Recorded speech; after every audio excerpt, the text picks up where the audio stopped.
मजदूर देखा, पिछड़ा, दलित, आदिवासी ना, 73% का उसके अंदर एक आदमी नहीं था। अदानी जी देखे, अंबानी जी देखे,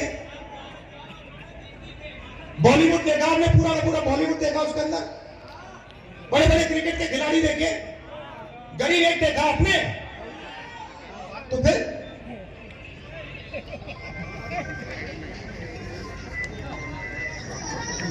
हाँ, तो ये हो रही है राजनीति।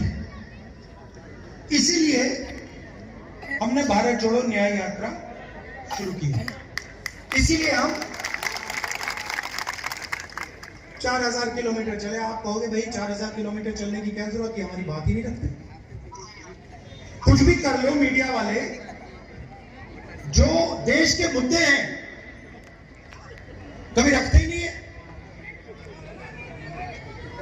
बस भैया साहब, अगर भैया देखो, अच्छा मीडिया है किसका? मोदी जी का नहीं है, बड़े बड़े उद्योगपतियों का है। आप जानते हो नरेंद्र मोदी जी ने हिंदुस्तान के 100 सबसे बड़े उद्योगपतियों को कितना कर्जा माफ किया? 16 लाख करोड़। 16 लाख करोड़।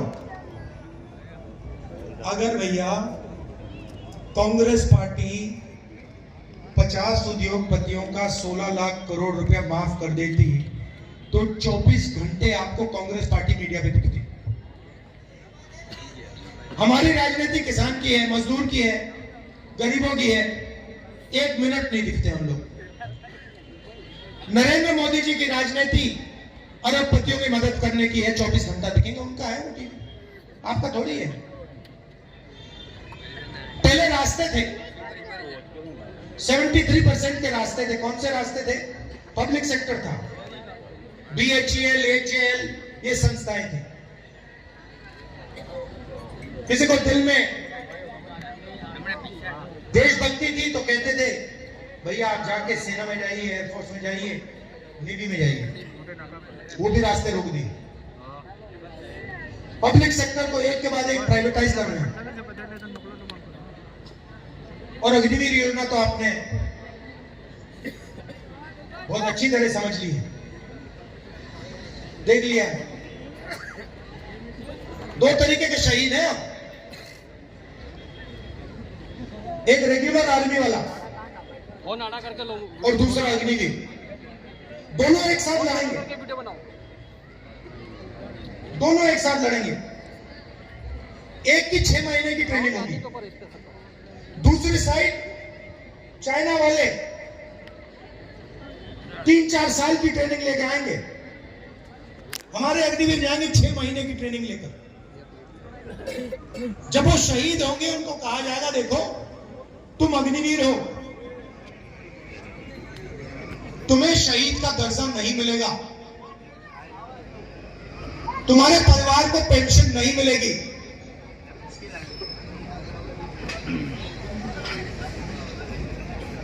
वो ठीक से लड़ेगा क्या? सवाल नहीं उठता।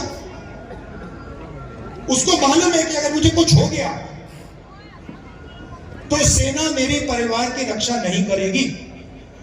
सही बात। और उसके साथ जो लड़ेगा, जो अग्निवीर नहीं है, वो कहेगा मेरी पूरी की पूरी रक्षा होगी, अगर मैं शहीद हो गया मेरे पूरे परिवार की देखभाल होगी, पेंशन मिलेगी, शहीद का दर्जा मिलेगा। तो नतीजा आपको मालूम है। अग्निवीर क्यों आया? कारण क्या है? क्या कारण है? मैं बताता हूं। ट्रेनिंग का बजट कम करना है, पेंशन का बजट कम करना है, और वो जो पैसा ट्रेनिंग और पेंशन में जाता था वो हथियार खरीदने में डालना है। हथियार के इंडियन डिफेंस के सारे कॉन्ट्रैक्ट देख लो, ड्रोन के कॉन्ट्रैक्ट देख लो, हथियार के कॉन्ट्रैक्ट देख लो, सारे के सारे एक ही व्यक्ति को जा रहे हैं। नई राइफल आ रही है, इजराइल में बनती है, अदानी जी का जॉइंट वेंचर है, यहां पे बेचेंगे, आर्मी को बेचेंगे, सीधा पैसा आएगा। पहले कारतूस इंडियन ऑर्डिनेंस फैक्ट्री बनाती थी, अब आने वाले समय में गोला बारूद कारतूस अदानी जी बनाएंगे, राइफल अदानी जी बनाएंगे, हिंदुस्तान की आर्मी खरीदेगी। इंटरनेट पे जाओ, मेरी बात मत मानो, इंटरनेट पे जाओ, अदानी डिफेंस लिख लो, उसमें देख लो कहां की राइफल बन रही है, कौन सी राइफल बन रही है, ड्रोन कहां का है, कैसे बेच रहे, सब लिखा हुआ है वहां पर। तो ये हो रहा है देश में, जनता को बांटते हैं, नफरत फैलाते हैं, एक धर्म को दूसरे धर्म से लड़ा देंगे, जात को जात से लड़ा देंगे, भाषा को भाषा से लड़ा देंगे, नफरत फैला देंगे, और फिर उसके बीच में आपका सारा का सारा धर्म सीधा वहीं 2-3 लोगों की जेब में चला जाए। ये लड़ाई है, ये कांग्रेस पार्टी और बीजेपी के बीच में फर्क, यही लड़ाई हो रही है। आपने हमारा यहां इतने प्यार से स्वागत किया,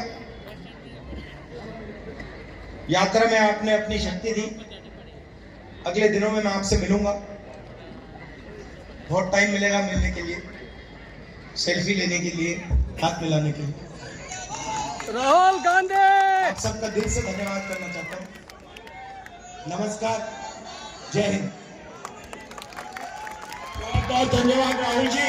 मैं विनंती करता हूं मुकुल वासनिक जी से कि वो धन्यवाद प्रकट करे અને સરદાર સેનાના 5 મિત્રો જેઓ સરદાર પટેલ સાહેબના માન સન્માન માટે લડત લડી રહ્યા છે